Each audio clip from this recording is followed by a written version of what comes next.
भारत के सर्वोच्च न्यायालय ने राजद्रोह कानून को चुनौती देने वाली याचिकाओं पर सुनवाई की और ऐतिहासिक फैसला देते हुए कहा कि राजद्रोह कानून पर तब तक रोक रहे जब तक इसका पुनरीक्षण हो। कोर्ट ने कहा कि राजद्रोह की धारा 124 ए में कोई नया केस नहीं दर्ज हो। कोर्ट का फैसला आते ही देश भर में इस पर चर्चाएं शुरू हो गईं।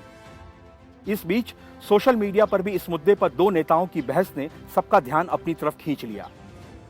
कानून पर रोक लगाए जाने के बाद केंद्रीय कानून मंत्री किरण रिजिजू की लक्ष्मण रेखा संबंधी टिप्पणी पर वरिष्ठ कांग्रेस नेता पी चिदम्बरम ने सवाल उठाया, तो इस पर रिजिजू ने भी पलटकर जवाब देते हुए अभिव्यक्ति की स्वतंत्रता और राजद्रोह के संबंध में जवाहरलाल नेहरू और इंदिरा गांधी सरकारों के फैसलों का जिक्र किया।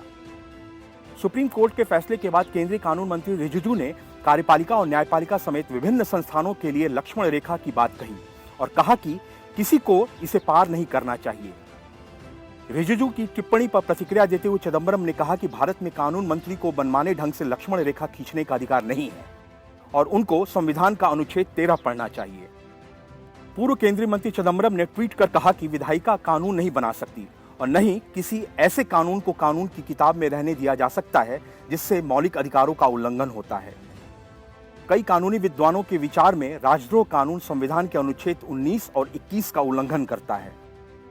चिदम्बरम ने केंद्र पर तंज कसते हुए कहा कि राजा के सभी घोड़े और राजा के सभी लोग उस कानून को नहीं बचा सकते।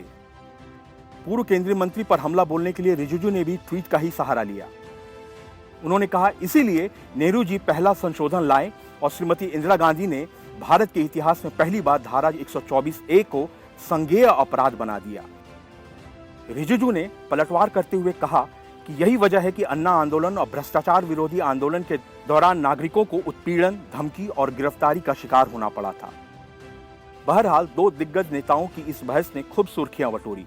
वहीं इससे पहले सुप्रीम कोर्ट ने राजद्रोह के सभी मामलों पर रोक लगा दी है। राजद्रोह में बंद लोग बेल के लिए कोर्ट जा सकते हैं। कोर्ट ने कहा कि नई एफआईआर होती है तो वह कोर्ट जा सकते हैं। इसका निपटारा जल्द से जल्द कोर्ट करे। Bureau report, news of India.